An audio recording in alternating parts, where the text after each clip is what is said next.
안녕하세요. 세상만사 살다 보니 별 인연이 다 있구나 싶어 이렇게 사연 쓰게 되었습니다.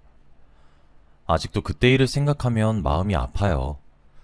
제 능력 밖의 일이라 이렇게 될 수밖에 없다는 게 더 힘들게 다가오네요. 집신도 짝이 있다는 그 말처럼 운 좋게 꼭 제 짝 만나 순조롭게 결혼하게 되는 줄 알았는데 역시 식장 들어가기 전까진 아무도 모르나 봅니다. 저는 30 중반의 대학병원 간호사예요. 아버지가 근무 중 불의의 사고로 돌아가시고 난 후 어린 저를 두고도 차마 아버지의 죽음을 이겨내지 못한 어머니도 시름시름 앓으시다가 아버지를 따라가시게 되었습니다. 어릴 때 두 부모님을 잃고 할머니 할아버지 손에 자라서 그런지 부모님이 없어서 그렇다거나 조부모 손에 자라서 그렇다는 편견 섞인 시선 속에서 늘 살아왔어요. 편견은 곧 차별로 이어졌죠. 아직 어려서 잘 몰랐던 학교 친구들이 저보고 부모님이 없다고 놀리거나 부모님도 안 계신데 학교는 어떻게 다니는 거냐 등등의 악이 섞인 질문을 할 때도 있었고, 그것도 모자라 아이들에게 모범을 보여야 할 어른 중에서도 제게 차별의 시선을 던진 적이 한두 사람이 아니었습니다. 아무래도 남들보다는 다른 환경에서 살다 보니 철이 일찍 들었고, 그 때문인지 머리는 특출나지 못해도 공부는 손 놓지 않고 열심히 했습니다. 커서 부모님 대신 저를 돌봐주신 할머니 할아버지께 보답해드려야 한다는 책임감으로 공부를 했어요. 그 덕분에 저는 간호사이자 떳떳한 어른으로서 살 수 있게 되었습니다. 남자친구도 그렇게 처음 만나게 되었어요. 남자친구는 제가 처음 다니게 된 병원의 의사였습니다. 꽤 큰 규모의 병원이었는데도 유난히 자주 마주치고 어쩌다 보니 자꾸 얘기가 길어져서 자연스럽게 친분을 쌓게 되었어요. 이유는 몰라도 그냥 같이 있으면 편안하고 자주 웃게 되는 걸 느낄 수 있었죠. 얼마 지나지 않아 그 감정이 호감에 기반한 거라는 것도 알아차리게 되었고요. 남자친구에게 물어보니 본인도 마찬가지였다고 합니다. 처음에는 그냥 자주 보여서 인사하게 되고 짧은 인사를 나누게 됐는데 자꾸 더 얘기하고 싶고 절 알고 싶게 됐다고요. 그렇게 저희는 자연스럽게 사귀는 사이가 되었어요. 나이도 비슷해서 동갑내기 친구처럼 장난도 자주 치면서 놀고, 사귀는 동안 가치관이나 연애관이 안 맞아서 스트레스 받거나 했던 일이 전혀 없었기 때문에 사귄 기간도 슬슬 길어지다 보니 저나 남자친구나 은연중에 결혼 의사를 많이 표현했던 것 같아요. 예를 들어 서로 시집와라 장가와라 이런 장난 섞인 농담을 자주 던지기도 하고, 아직 사귀는 사이도 아닌데 여보 여보 거릴 때도 있었고요. 영화나 드라마를 보다가 결혼 장면이 나오면 둘 다 괜히 서로를 몇 초간 쳐다보기도 했죠. 이게 저만의 착각은 아니었던 건지 남자친구는 곧 진지하게 결혼 얘기를 꺼내더군요. 전 날아갈 듯 기뻐하는 동시에 걱정도 많이 했었습니다. 부모님이 계시지 않는 거며 할머니 할아버지 건강도 예전만 하지 못하신데 과연 제가 결혼해서 나가 살게 되면 무슨 일이 생기는 건 아닐까 하고요. 게다가 남자친구네 부모님이 저와 남자친구의 사이를 인정해 줄지도 의문이었습니다. 남자친구네 집안은 뿌리 깊은 교육자 집안으로 남자친구 아버지도 교수로 강단에 서시다가 최근에 은퇴하시고, 남자친구 어머님도 교등학교 교사셨다가 지금은 퇴임하셨다고 하시더라고요. 청혼이나 다름없었던 결혼 얘기에 마냥 좋아하는 것이 아니라 속으로는 난감해하고 있으니 아무리 티를 안 내려고 해도 오랜 시간 함께해온 남자친구는 전부 눈치를 채고 제게 물었습니다. 왜 그래? 혹시 나랑 결혼까지는 생각 안 했던 거야? 아니, 그게 아니라 제가 걱정하고 있는 것에 대해 입을 꾹 다물고 있어봤자 괜한 오해만 생기고 남자친구도 상처를 받을 것 같아 결국 속에 있던 걱정거리들을 전부 털어놓았습니다. 정황을 모두 파악한 남자친구는 걱정하지 말라고, 자기 부모님 그렇게 꽉 막힌 사람 아니라고 일어나지도 않을 일을 왜 미리 걱정하고 있었냐고 달래주더군요. 남자친구의 말에 의식적으로라도 걱정을 떨쳐버리고 사실은 나도 결혼 생각이 있었다며 솔직하게 털어놓았습니다. 저도 결혼을 원하고 있다는 사실을 알게 된 남자친구는 기뻐하며 당장이라도 자기 부모님께 절 소개해드리고 싶다고 난리였죠. 얼마 지나지 않아 남자친구의 부모님을 처음 뵙는 자리가 만들어졌습니다. 혹시라도 최대한 흠잡히지 않으려고 제일 좋은 옷이며 머리 화장까지 전부 신경 써서 준비하고 나갔습니다. 남자친구네 집에서 가볍게 저녁 식사를 하는 약속이었는데 남자친구 안내로 남자친구네 집에 들어가자마자 깜짝 놀라고 말았죠. 다름이 아니라 남자친구 어머님이 제 고등학교 3학년 때 담임이셨던 겁니다. 제가 아까 살면서 부모님 없이 조부모님 손에 자랐다는 사실만으로 수많은 편견이나 차별들과 맞서 싸우며 살아왔어야 했다고 했었죠. 남자친구의 어머니이자 제 고등학교 3학년 담임 선생님이 바로 오직 편견들로만 저를 이해하신 분이셨어요. 보통은 학생의 민감한 사생활을 보호해줄 법도 한데 이분은 아이들 모두 모인 아침 조례 시간 교실에 대놓고 제 이름을 부르면서 저를 일으켜 세운 다음 학교 생활 중 제가 조금이라도 부진한 면모가 있으면 이래가지고 돌아가신 부모님께 안 부끄럽겠냐, 너를 대신 떠맡고 있는 조부모님 생각도 하고 살아라 등등 자세한 사정도 모르면서 수많은 폭언을 하셨던 분이셨습니다. 그 덕분에 한창 예민할 나이에 아이들에게 오히려 편견을 심어줘 고3 시절 내내 다가오는 친구도 없었고 반에서 다들 저를 은근하게 꺼려하는 눈치였어요. 그것도 모자라 대학원서 접수할 당시에는 제가 들고 온 희망대학 리스트를 보며 꿈도 크다며 여기 등록금은 너희 할머니 할아버지가 감당할 형편이 아니다. 혹은 저는 여기 갈 수준이 못 된다면서 엄연히 적정선인 성적인데도 자기 멋대로 제가 넣을 원서를 정하고 삭제하고 하더군요. 그것 때문에 이름난 명문대까지도 넣어볼 가능성이 있었던 저는 인서울 간호대학 정도로 만족해야 했어요. 그때는 뭐가 그렇게 밉보였는지 늘 궁금했었는데 졸업하고 얼마 안 있어 생각해보니까 그냥 부모님이 없어서 제가 만만해 보였나 봐요. 아니면 부모도 없는 게 꼴에 공부는 열심히 하고 당당하게 학교 생활하는 모습이 보기 싫었던 걸 수도 있죠. 아무튼 저는 예상치 못한 장소에서 예상치 못한 관계로 다시 만나게 된 예전 담임 선생님을 보고 깜짝 놀랐습니다. 그분도 깜짝 놀란 제 표정을 보고는 뭔가 이상하다는 듯 기억을 되짚어보는 듯 하더니 이내 생각났다는 듯 저보다 눈을 더 크게 뜨면서 입만 벌리고 있더라고요. 물론 금세 표정을 바꾸고 모른 척 하더니 제게 만나서 반갑다고 집 안으로 안내하더군요. 남자친구의 아버지와도 인사를 나누고 식사를 하면서 이런저런 이야기를 시작했습니다. 남자친구 어머니는 모르는 척 제게 말을 건네더군요. 그래, 부모님이 두 분 다 안 계신다고? 저런. 딱 봐도 궁금해서 묻는 게 아니라 확인 사살하려고 묻는 거였어요.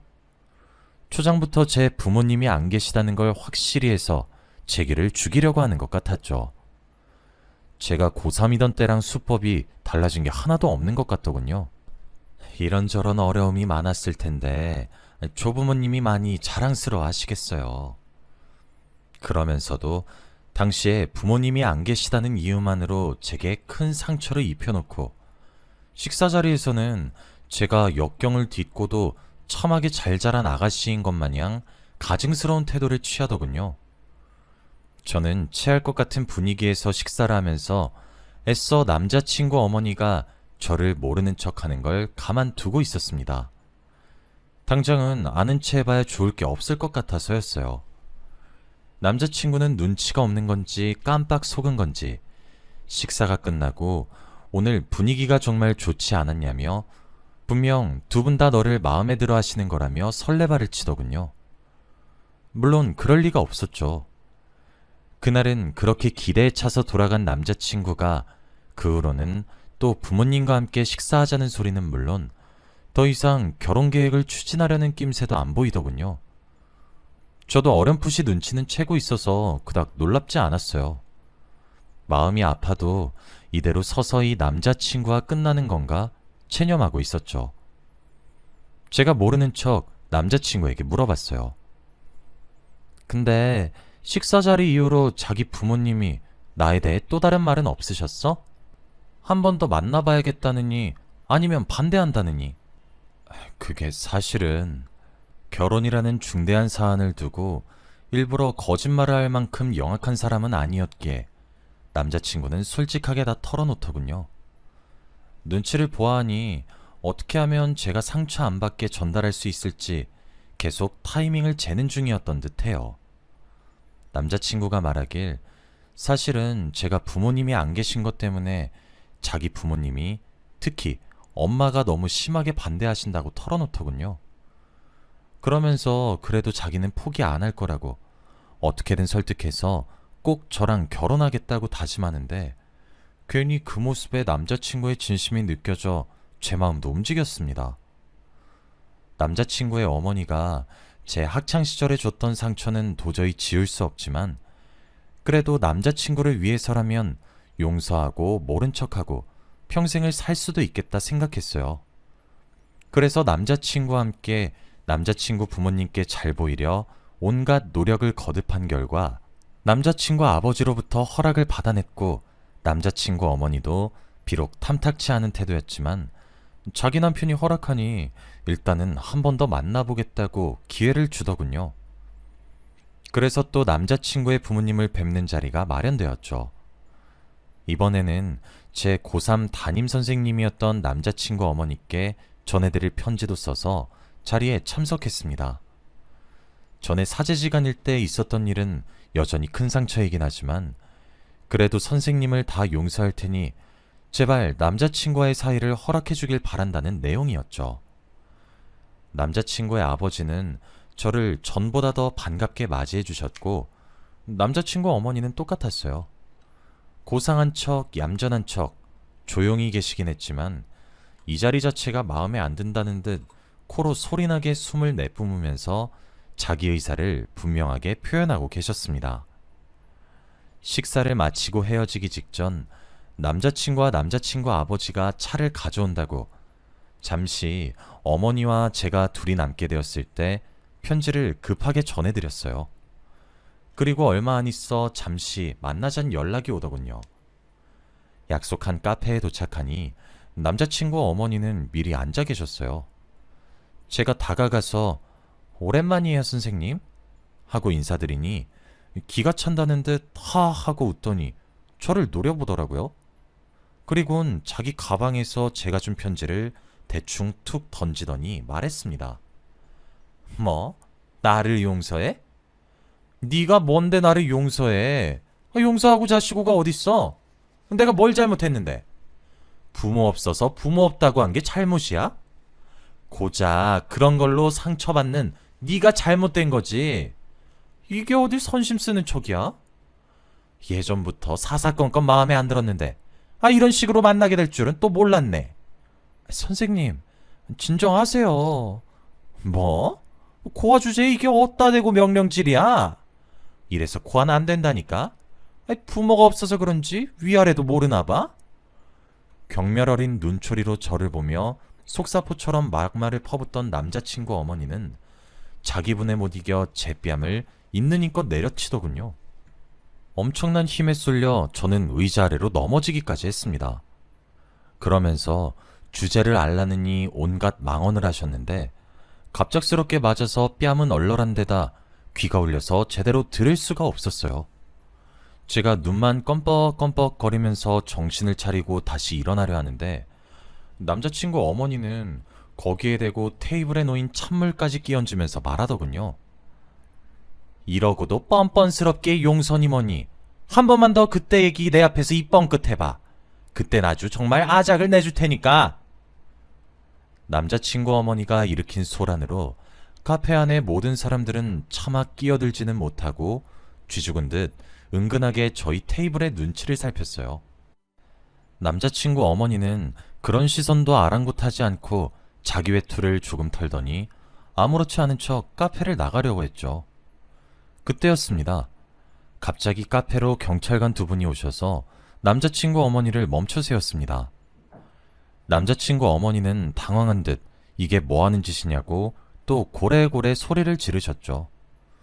저도 갑자기 벌어진 상황에 적응을 못하고 있었어요. 이내 카페 종업원분이 오시더니 바닥에 쏟아진 물을 닦는 척하며 제게 작게 속삭이셨습니다. 아까부터 지켜보고 있었는데 너무 심하신 것 같아서 제가 문자로 경찰에 신고 넣었어요. 뺨 엄청 부으셨는데 괜찮으세요? 하고 도움될지는 모르겠다면서 얼음 주머니를 건네더군요. 종업원분의 호의에 감사를 표하는 중에 경찰관분이 제게도 오셔서 저도 서까지 동행해야 한다고 말했습니다. 남자친구 어머니와 경찰서에 도착한 저는 최대한 있는 그대로의 상황을 경찰관분께 말씀드렸습니다. 남자친구 어머니는 분명히 무슨 오해가 있는 거라며 자기 예비 며느리를 자기가 왜 때리냐고 쥐가 알아서 넘어졌다고 말도 안 되는 변명을 하는데 다행히 경찰관분이 CCTV 자료를 미리 확보한 덕에 남자친구 어머니의 말이 모두 거짓이라는 건 금방 들통났습니다. 이윽고 연락을 받고 남자친구며 남자친구 아버지가 달려오셨어요. 이게 어떻게 된 일이냐고 깜짝 놀란 두 사람은 제 입에서 나온 그동안의 진실과 예전에 남자친구 어머님이 담임 선생님이셨을 적 제게 했던 짓들, 그리고 경찰관분이 대신 말씀해 주신 카페에서의 소란을 듣고는 믿을 수 없다는 듯 충격에 휩싸인 표정을 짓더군요. 그러면서도 자기 죄를 인정 안 하는 뻔뻔스러운 태도에 자기 어머니를 보는 남자친구의 표정도 점점 일그러져 갔습니다. 조금 후 저희 할머니 할아버지도 도착해서는 한쪽 볼이 빨갛게 퉁퉁 부은 제 얼굴을 보고 이게 무슨 일이냐며 제 얼굴을 품에 감싸 안고 괜찮냐고 토닥여 주셨어요. 그리고 분노에 차 제 옆에 있던 남자친구 어머니에게 한마디 하려던 차에 할머니 할아버지는 일순간 다 같이 할 말을 잃으시더군요. 그건 저희 할머니 할아버지 얼굴을 확인한 남자친구 어머님도, 그리고 모든 상황을 바로 옆에서 지켜보고 있던 남자친구 아버님도 마찬가지였습니다. 이 중에서 상황 파악이 안 된 건 저랑 남자친구뿐이었어요. 할머니 할아버지는 눈물을 가득 머금은 눈으로 남자친구 어머니께 말했어요. 사람이면 이럴 수는 없는 거야. 이럴 수는. 할머니 할아버지가 전하기를 저희 아버지는 응급구조대원으로 근무 중 돌아가셨다고 했어요. 하지만 저는 자세한 이야기는 듣지 못했죠. 아버지는 계곡에 빠졌던 한 아이를 구하려 물에 뛰어들었다가 아이를 구하고 나서 급류에 대신 휩쓸려 사망하게 되셨다고 했습니다. 그런데 아버지가 목숨을 바쳐 구한 그 아이가 바로 제 남자친구였던 거죠. 제가 연애 당시 어쩌다가 의사가 된 거냐고 물어봤을 때 했던 남자친구의 대답이 기억이 나요. 자기가 어렸을 때 죽을 뻔했던 적이 있었는데 어떤 용감하신 분이 대신 구해줘서 살았다고. 겨우 살아난 귀중한 목숨이니까 자기도 그런 만큼 사람 살리는 일을 하고 싶다고 했었죠. 다만 남자친구는 당시 너무 어렸기 때문에 자기를 구해준 구조대원이 돌아가셨다는 사실까지는 전해 듣지 못해 지금까지 모르고 있었어요. 어렸던 남자친구의 목숨을 구하고 돌아가신 저희 아버지에게 감사를 표시하기 위해 남자친구의 부모님이 저희 할머니 할아버지께 대신 감사 인사와 사례를 했었고, 할머니 할아버지는 아들이 돌아가신 슬픔에 잠겨 있었지만 그래도 사례는 받지 않고 인사만 받겠다고 하고 남자친구 부모님을 돌려보냈다고 하네요. 하지만 아들이 순직한 일이었기 때문에 당시의 슬픔이며 그날 있었던 일, 장례식, 하물며 그때 봤던 남자친구 부모님의 얼굴까지 잊을래야 잊을 수가 없다고, 전부 어제 일처럼 생생하다고 하셨습니다. 뜻하지 않게 저희 아버지를 알게 된 저와 남자친구는 이루 말할 수 없는 충격과 슬픔에 휩싸였습니다. 남자친구 어머니도 그제서야 제 앞에 무릎을 꿇고 자기가 죽을 죄를 지었다면서 평생 사죄하겠다고 엉엉 우시는데 저는 이미 들을 수 있는 정신도 아니었어요. 그 후로도 남자친구와도 수없이 대화해보고 남자친구 부모님께 수차례 사과를 받았지만 남자친구를 구하려다 아버지가 돌아가시고 부모님을 잃었는데 도리어 그것 때문에 학창시절 남자친구 어머니께 받은 상처가 도저히 지워지지 않더군요. 오히려 선명해져 갔어요. 남자친구를 예전 같은 마음으로 다시는 볼 수 없을 것 같았습니다. 결국 저희는 헤어지게 되었습니다. 남자친구는 저를 붙잡았지만 저는 아버지가 목숨 바쳐 대신 구한 생명을 마냥 사랑할 수 없겠더군요. 오히려 남자친구와 계속 함께 한다면 순간순간 아버지의 죽음을 탓하게 될 것 같아 무서웠어요. 그 일이 있으므로 시간이 지나 다행히 저는 예전의 상처를 잘 치유하고 있는 중이에요. 기억이 떠오르면 여전히 아픈 건 매 한 가지이지만 고통을 잘 견딜 수 있게 되었어요. 가끔씩은 전 남자친구와 왜 하필 그런 인연으로 얽히게 된 걸까 억울해하고 하늘도 탓해보고 자책도 해봤습니다. 하지만 그런다고 죽은 아버지가 살아 돌아오시진 않잖아요. 그동안 사귀어오며 저희 아버지가 구한 목숨, 남자친구가 사람 생명 살리며 값지게 쓰고 있다는 걸 확인했으니 그것만으로도 충분하다고 생각해요. 제 긴 사연 들어주셔서 감사합니다.